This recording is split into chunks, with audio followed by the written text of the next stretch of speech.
സങ്കീർത്തനം 112 അധ്യായം 1 മുതൽ 10 വരെയുള്ള വചനങ്ങൾ. ദൈവഭക്തന്റെ സന്തോഷം. കർത്താവിനെ സ്തുതിക്കുവിൻ.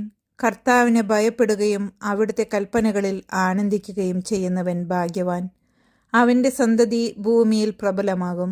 സത്യസന്ധരുടെ തലമുറ അനുഗ്രഹീതമാകും. അവൻ്റെ ഭവനം സമ്പദ് സമൃദ്ധമാകും. അവൻ്റെ നീതി എന്നേക്കും നിലനിൽക്കും.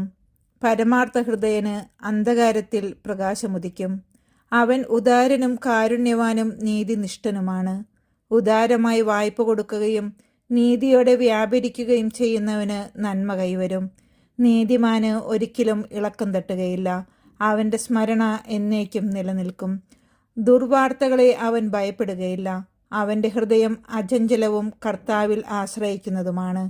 അവൻ്റെ ഹൃദയം ദൃഢതയുള്ളതായിരിക്കും. അവൻ ഭയപ്പെടുകയില്ല. അവൻ ശത്രുക്കളുടെ പരാജയം കാണും. അവൻ ദരിദ്രർക്ക് ഉദാരമായി ദാനം ചെയ്യുന്നു. അവൻ്റെ നീതി എന്നേക്കും നിലനിൽക്കുന്നു. അവൻ അഭിമാനത്തോടെ ശിരസുയർത്തി നിൽക്കും. ദുഷ്ടൻ അത് കണ്ട് കോപിക്കുന്നു, പല്ലിറുമുന്നു. അവൻ്റെ ഉള്ളുരുകുന്നു. ദുഷ്ടന്റെ ആഗ്രഹം നിഷ്ഫലമാകും.